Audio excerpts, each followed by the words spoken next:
Bom dia, pessoal do terceiro ano D. Professora Carla falando, né?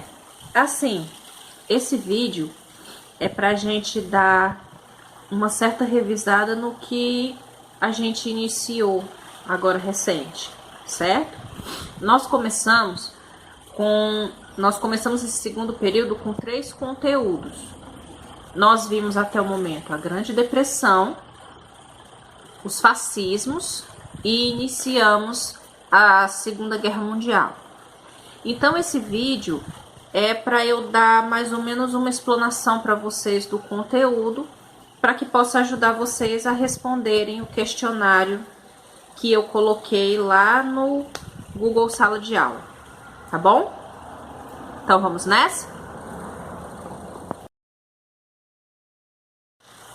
Bom, pessoal, para começar, nós vamos ver a Grande Depressão. O que é a Grande Depressão?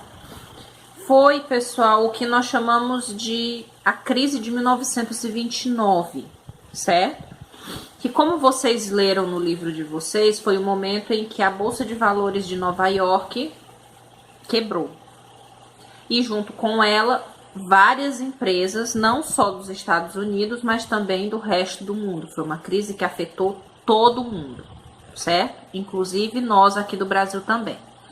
Bom, as razões dessa depressão. Podemos destacar 3 razões para isso ter acontecido. A primeira foi a concentração de riquezas. Nos Estados Unidos, principalmente, haviam somente 13% da população com 90% da riqueza do país, ou seja, pouquíssimas pessoas muito ricas e todo o restante do país recebendo menos de 83 dólares por hora, digamos assim, nos seus trabalhos. Então, era poucas pessoas com muito e muitas pessoas com pouco, certo? O outro fator disso foi a crise agrícola, crise no campo. Por causa dessa crise no campo, como foi que surgiu essa crise no campo, essa crise agrícola? Os produtos agrícolas, eles estavam com um preço muito baixo. O que estava fazendo com que os produtores não lucrassem com a venda dos seus produtos. Resultado: eles precisaram pedir empréstimos aos bancos e, como garantia, eles ofereciam as suas fazendas. Com a crise de 29, com a quebra da Bolsa de Valores, esses fazendeiros acabaram perdendo as suas terras, porque eles não tinham mais com que pagar as suas dívidas. Então o banco ia lá e tomava as terras deles. Então essa foi a crise agrícola. E o terceiro fator foi a concorrência dos produtos europeus. Quem leu o início do capítulo, falando sobre a Grande Depressão, viu que ocorreram o que eles chamavam de anos felizes, que foi o período em que os Estados Unidos estava não só vendendo seus próprios produtos, mas também, aliás, dentro do seu próprio país, como também estava exportando para os países europeus, que tinham acabado de sair de uma Primeira Guerra Mundial e estavam se recuperando, né? Ainda não estavam prontos para estarem comercializando. Aí compravam produtos dos Estados Unidos. O problema é que ali em meados de 1924 para 1925, esses países europeus já estavam começando a se recuperar economicamente. Então eles não estavam mais querendo comprar os produtos dos Estados Unidos e já estavam lançando seus próprios produtos para competirem com os Estados Unidos. Então esse foi o terceiro fator, a concorrência do mercado externo. Os Estados Unidos não estavam mais podendo competir no mercado externo com os países europeus. Então as razões da Grande Depressão foram a concentração de riquezas na mão de poucas pessoas, a crise agrícola e a concorrência com o mercado externo, com o mercado europeu, certo? Bom, consequência disso, em 1929, a Bolsa de Valores de Nova York quebra. o que resulta aí, como eu disse no início da explicação, que várias empresas acabaram falindo mesmo. E foi chamado esse período de Grande Depressão, pessoal, porque empresas faliram, pessoas ficaram desempregadas, o índice de suicídios, para vocês terem uma ideia, ficou no pico. As pessoas estavam se suicidando porque não sabiam mais o que fazer. E como isso afetou o Brasil? Enquanto no restante do mundo eles estavam enfrentando a chamada crise de 1929, nós passamos a enfrentar a crise no café. Por quê? Porque o Brasil era um dos maiores produtores e exportadores de café.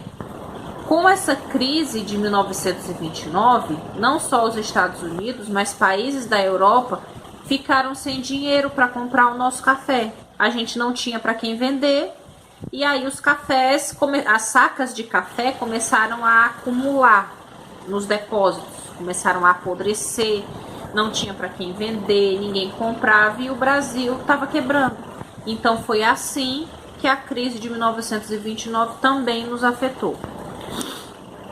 A solução para essa crise, pessoal, surgiu durante o governo do presidente Roosevelt. Ele criou uma coisa chamada New Deal, que significa novo acordo. Esse novo acordo era um acordo econômico que tiraria o país da crise, como realmente tirou. Ele constava com três princípios simples. O primeiro, investir dinheiro em obras públicas, ou seja, você pegar o dinheiro que você arrecada com impostos e investir naquilo que realmente é importante, como saúde, educação, segurança, certo? A segunda coisa foi a limitação das indústrias para que elas pudessem produzir somente coisas para as necessidades das pessoas, nada supérfluo. As indústrias estavam concentradas em produzir coisas de primeira necessidade. E terceiro, o presidente Roosevelt mandou as empresas diminuírem, as indústrias diminuírem as jornadas de trabalho, aumentarem de certa forma o salário dos trabalhadores. Ele criou o seguro-desemprego, o seguro-velhice, para que mesmo aquelas pessoas que não estivessem trabalhando também pudessem tirar o seu sustento de alguma forma, certo? Então, pessoal, isso foi um resuminho básico sobre a Grande Depressão, certo? Nosso próximo foco agora é sobre os fascismos.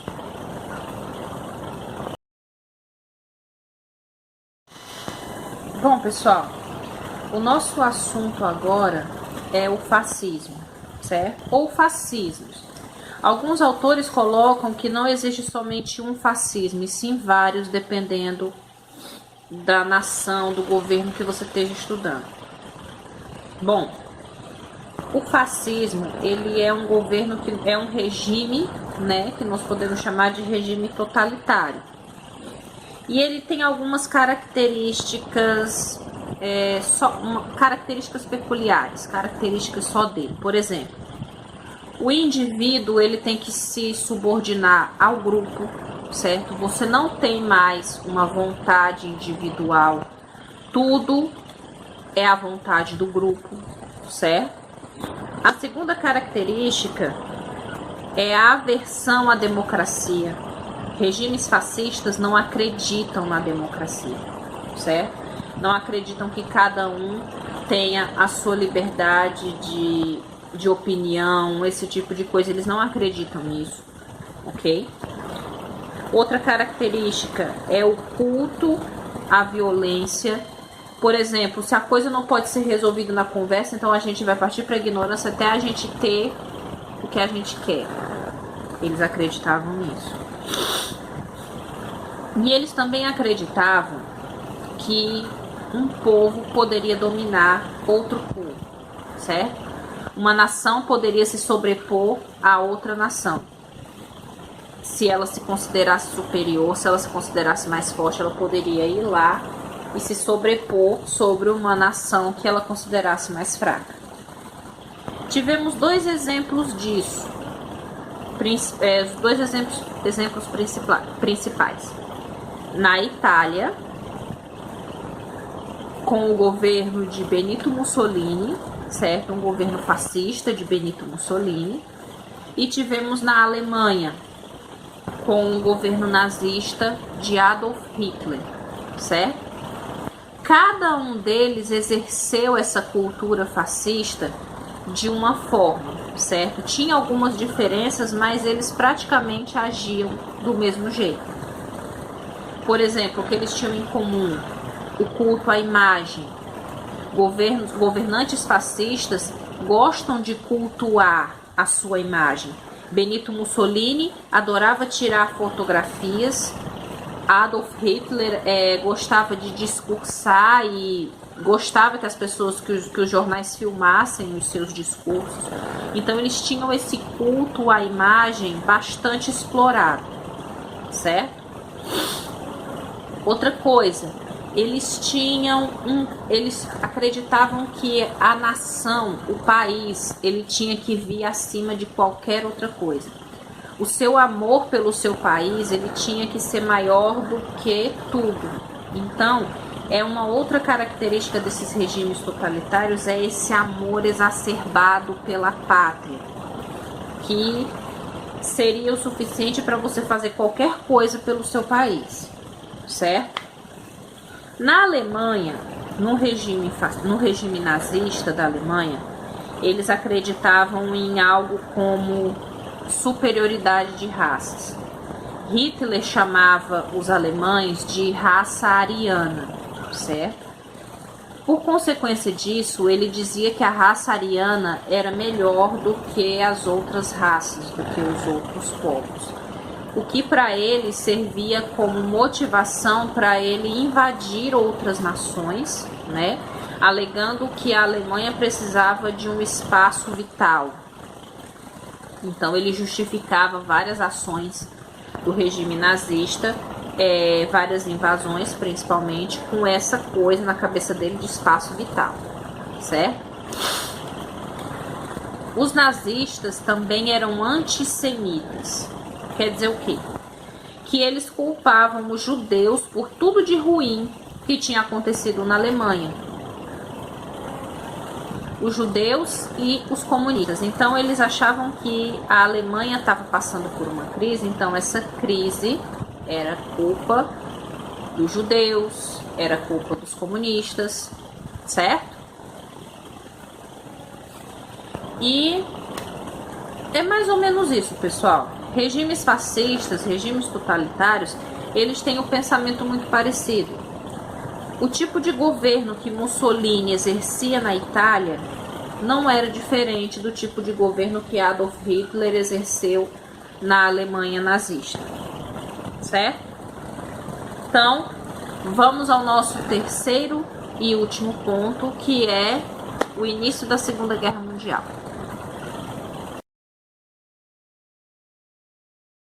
Bom, gente, e o nosso último tópico desse vídeo é ali o iniciozinho da Segunda Guerra Mundial. Eu não vou me aprofundar tanto, porque como é um conteúdo que a gente ainda vai ver algumas coisas, então eu só vou dar uma explicada para vocês o início, certo?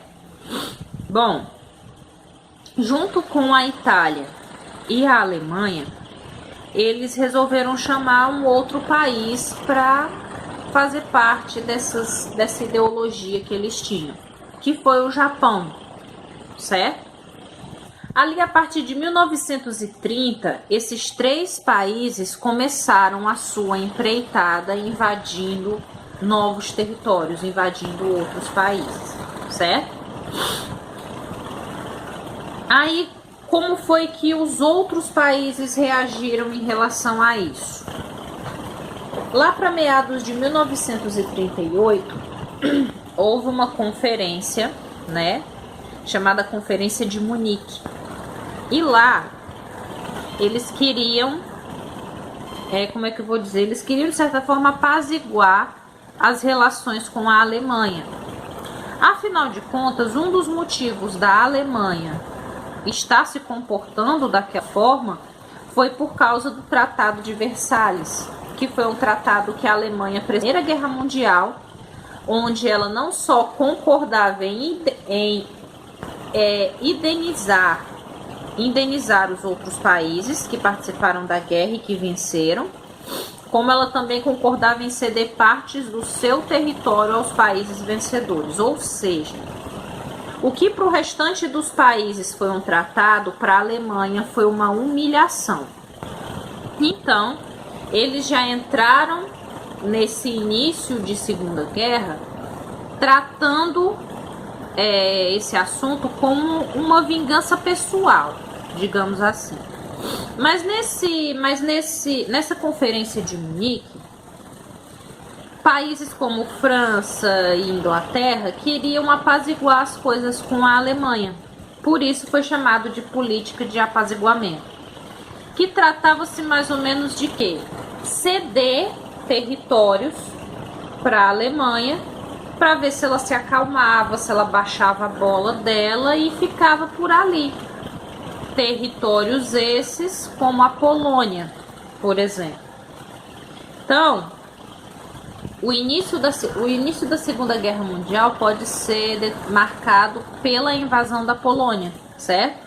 Por essa tentativa de apaziguamento com Adolf Hitler e a Alemanha nazista, que acabou não dando certo. Hitler não estava interessado nessa história de apaziguar as coisas, ele queria mesmo dominar toda a Europa, e da Europa ele poderia muito bem passar para os outros países, certo? Então, para ele, essa história de paz não rolava, certo?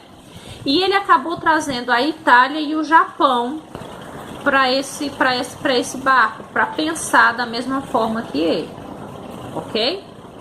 Então, pessoal, resumidamente, foi o nosso conteúdo até aqui, certo? Como eu disse, eu não vou me aprofundar muito na Segunda Guerra Mundial em si agora, porque ainda tem conteúdo para vocês verem, certo? Então, espero que esse vídeo ajude vocês a responderem as questões.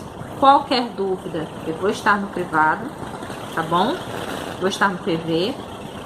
E é isso. Espero que vocês tenham gostado. Não se esqueçam daquele likezinho básico no vídeo e se inscrevam no canal, tá bom?